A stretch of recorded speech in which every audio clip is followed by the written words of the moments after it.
Bismillahirrahmanirrahim. Assalamualaikum warahmatullahi wabarakatuh. Innal hamdalillah nahmaduhu wa nasta'inuhu wa nastaghfiruh. Wa na'udzu billahi min shururi anfusina wa min sayyiati a'malina. May yahdihillahu fala mudilla lahu wa may yudlil fala hadiya lahu. Asyhadu an la ilaha illallah wahdahu la syarika lahu. Wa asyhadu anna Muhammadan abduhu wa rasuluh. Allahumma shalli wa sallim wa barik ala Muhammad wa ala alihi wa sahbihi ajma'in. Ya ayyuhalladzina amanu taqullaha wa qulu qawlan sadida yuslih lakum a'malakum wa yaghfir lakum dhunubakum. Wa may yuti'illaha wa rasulahu faqad faza fawzan 'azima. Rabbana hab lana min azwajina wa dhurriyyatina qurrata a'yun waj'alna lil muttaqina imama. Allahumma ij'alna muqimis shalah wa min dhurriyyatina rabbana wa taqabbal du'a. Allahumma ati nufusana taqwaha wa zakkiha anta khairu man zakkaha anta waliyuha wa maulaha. Amma ba'd. Saudara-saudariku yang dimuliakan Allah, warga mukmin hafizahumullah, dirahmati Allah Subhanahu wa taala. Mari kita syukuri dulu semua nikmat Allah ini. Nikmat berilmu, nikmat ukhuwah, nikmat iman, nikmat kesehatan, kesempatan untuk kita semuanya. Mudah-mudahan ini menjadi amal soleh buat kita. Dan dengan amal soleh ini mudah-mudahan dia menjadi bekal kita untuk dibalas Allah Subhanahu wa ta'ala dengan keluarga yang istimewa sebagaimana yang digambarkan oleh Allah dan Rasulnya. Hadirin dirahmati Allah, pagi hari ini materi yang diberikan ke saya tentang mencetak generasi pemimpin. Mencetak generasi pemimpin. Pertanyaannya, mengapa harus mencetak generasi pemimpin? Tentu ini sebelum bicara tentang bagaimana, mengapa harus mencetak generasi pemimpin? Apa pentingnya kita bicara tentang kepemimpinan? Hadirin dirahmati Allah, kita hari ini adalah masyarakat generasi zaman yang oleh Allah diberi pelajaran mahal tentang kepemimpinan. Kita bisa langsung merasakan betapa kepemimpinan itu, kalau dia baik-baiknya untuk seluruh orang yang dipimpinnya, kalau dia rusak-rusak untuk semua. Dan itu kita rasakan, pemimpin begitu keblinger dia sendiri, itu error di masyarakatnya. Karena yang dulu ulama mengatakan begitu. Di antaranya seingat saya Imam Ahmad Allah Ta'ala, ketika beliau mengatakan, kalau saya punya satu doa yang dikabulkan Allah, maka saya akan berdoa untuk pemimpin. Kenapa? Karena kebaikannya kebaikan untuk semua masyarakatnya. Dan ternyata Allah Subhanahu wa ta'ala mengamanahkan buminya ini sebenarnya untuk orang-orang yang bertakwa. Diserahkan sebenarnya kepada kita. Jadi kalau orang takwanya mulai kehilangan ketakwaannya, orang berimannya dan orang berilmunya mulai kehilangan iman dan ilmunya, maka otomatis dia akan hilang kepemimpinan itu dan pindah ke tangan siapa saja. Akhirnya seperti yang kita lihat, dan itulah yang kita rasakan, kita saksikan hari ini. Dan inilah resikonya. Inilah resikonya. Resiko terbesar, resikonya adalah ini masalah akidah iman masyarakat. Nanti efek berikutnya juga rusaknya bumi. Rusaknya bumi.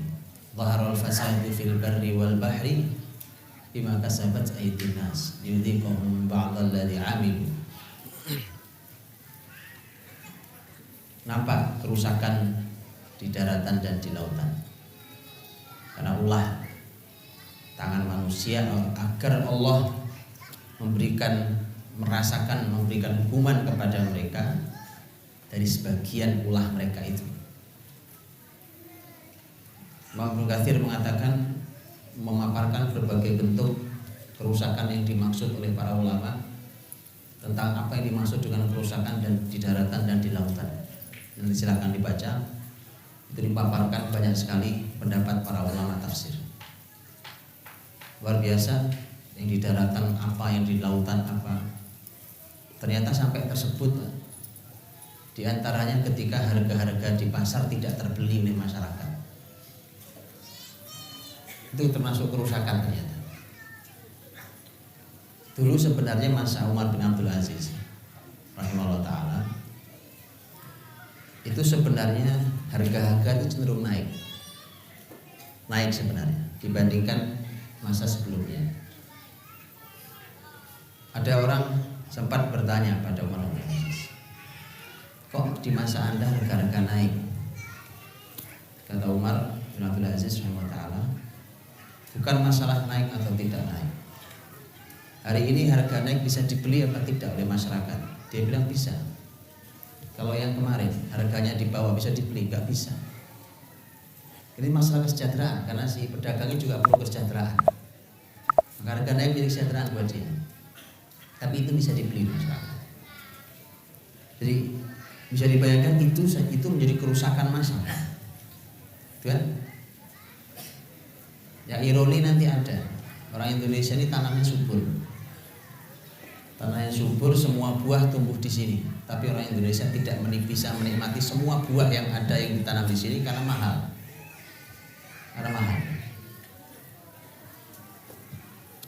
Untuk itulah maka kerusakan seperti ini Ibnu Katsir mengatakan penyebab terbesar dari kerusakan itu adalah kemusyrikan. Dosa terbesar itu. Itu artinya hubungan erat antara jatuhnya iman sebuah masyarakat dengan kerusakan yang terjadi di masyarakat. Jadi ini bahaya ketika muslimin sudah kehilangan keislamannya, mukminin kehilangan keimanannya, ulama kehilangan keilmuannya, mukhlisin kehilangan keikhlasannya, maka yang terjadi kemudian kepemimpinan pun akan hilang. Dan itu menjadi sebuah risiko yang tidak sederhana hari ini. Karena itulah maka Islam, bumi ini bahkan Allah amanahkan kepada muslimin, kepada orang bertakwa. Tapi tentu bagi yang layak. Kalau mukminnya tidak, musliminnya tidak layak, ya dicabut. Maka pelajarilah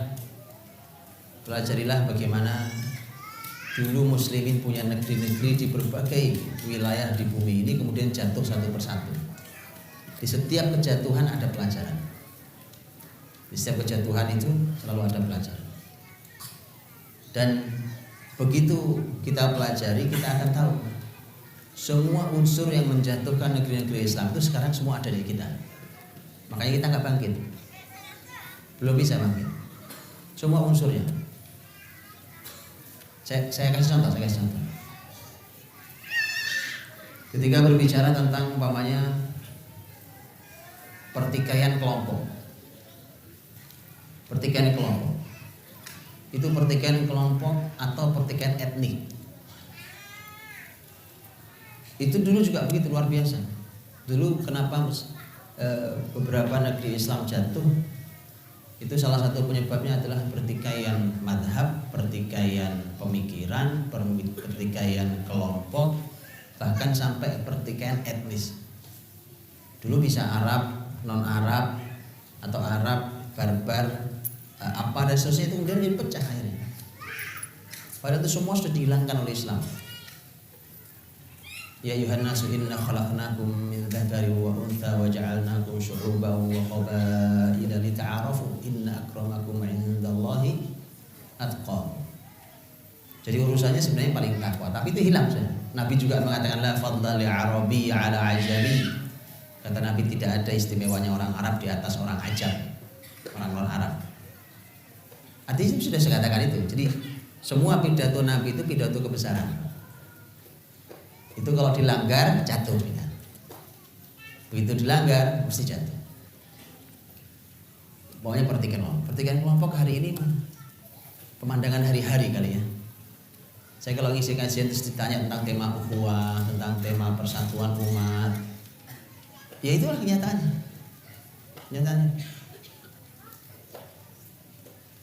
Kemudian umpamanya ketika berbicara tentang masalah kejatuhan, Pak. Ini saya berikan contoh yang dekat dengan kita. Supaya kita tahu kepemimpinan Islam itu sempat besar, luar biasa, kemudian jatuh. Dan sekali lagi di setiap kejatuhan ada pelajaran. Umpamanya kejatuhan muslimin di berbagai oli sama. Jadi ada benang merah yang sama. Umpamanya saya ambil contoh di negeri Andalus. Negeri Andalus, Masya Allah, muslimin besar 8 abad lamanya. Andalus. Sebenarnya sampai hari ini Andalus itu tidak bisa lepas dari bayang-bayang muslimin, walaupun sudah bukan negeri muslim. Itu luar biasa itu jatuh muslim itu.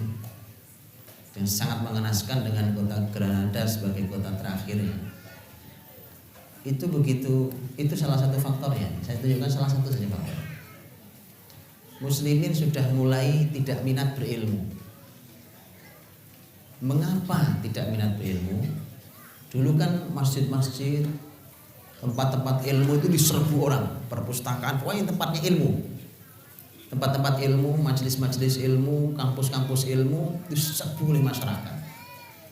Itu masa kebesaran. Tapi kemudian mulai sepi ya kan? Insya Allah yang setahu saya tempat paling sepi di muka bumi diantaranya selain kuburan adalah perpustakaan. Saya walaupun sudah lama ya, mudah-mudahan sudah berubah. Saya pernah masuk ke perpustakaan nasional di Jakarta. Ada kita punya perpustakaan nasional kan di Jakarta. Masya Allah, tempat yang nyaman untuk menyendiri ya kan, sunyi. Itu kalau dikasih jangkrik pas tuh, krik pas banget itu. Sunyi, tidak ada kegiatan aktivitas seperti yang saya baca dalam sejarah Islam. Orang bolak-balik mondar-mandir, penuh ramai perpustakaan, penuntut ilmu, para ahli ilmu duduk di sana. Ada yang terlihat sedang diskusi, sedang membahas, ada yang sedang kelelahan membaca, lagi istirahat di sana, lagi makan, ada yang tidur. Masya Allah. Nggak ada itu gambaran itu. Jadi tadi duduk ya krik gitu. Ditinggal. Pertanyaannya, mengapa muslimin meninggalkan? Apa sebabnya? Pada kemana mereka? Tadi tempatnya ramai, kemudian pada kemana? Jawabannya hiburan.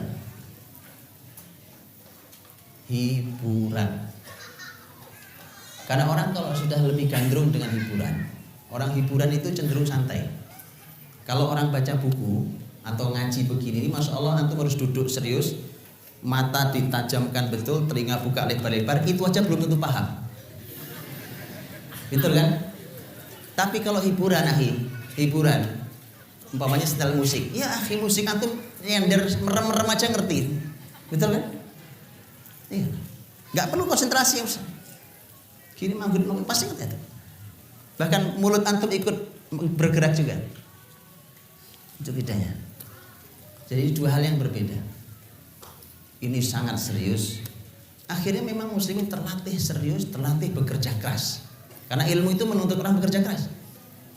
Oh ya, perlu kesabaran sangat tinggi. Oh ini duduk sebentar lagi juga mulai panas kan. Geser sana geser gini, kaki mulai semutan. Mohon maaf duduk di bawah karena kalau kayak kursi nggak muat kata panitia. Ini udah penuh sampai belakang, jadi mulai semutan ya kan, mulai geser kanan geser kiri ya. Perlu kesabaran, Masya Allah. Kesabaran, karenanya pahalanya besar. Nah kalau hiburan enggak, hiburan aja. Ya santai kan, sambil apa harus. Baik. Pertanyaannya kan gitu, apakah hari ini begitu keadaannya? Begitulah. Tapi setiap antum melihat ada kenaikan umat, kebangkitan umat. Umpamanya hari ini masyarakat mulai senang dengan ilmu, masjid mulai penuh lagi, okay? Masyarakat mulai cinta dengan Quran lagi, nah itu tanda kebangkitan lagi berarti. Jadi gampang ukurnya. Nah tapi hilangnya kepemimpinan dari muslimin yang usianya kurang lebih sudah 200 tahun ini kurang lebih, kita kehilangan kepemimpinan. Ini seperti efek yang terlihat di semua bidang, kerusakan terjadi di semua hal. Di bumi ini terjadi kerusakan, lingkungan menjadi rusak kan. Coba lingkungan rusak nih, coba antum lihat. Kurang bagaimana para profesor, kurang bagaimana para peneliti, kurang bagaimana para pemimpin bumi hari ini berkumpul untuk ketemu, rapat, meneliti, diskusi, mengeluarkan keputusan internasional, hasilnya tetap aja bumi rusak. Antum pernah terbang di atas Kalimantan kan? Di atas Kalimantan, Masya Allah, bolong-bolong tuh negeri. Luar biasa, negeri kaya. Kalimantan negeri kaya, Masya Allah. Allah berikan kekayaan alam yang luar biasa. Habis dilubangin, itu lubang ditinggal pergi sama perusahaannya. Itu sulit, Pak. Hari ini seperti tidak ada solusi. Pembahasan tentang efek rumah kaca, pokoknya gitu ya, tentang pemanasan global.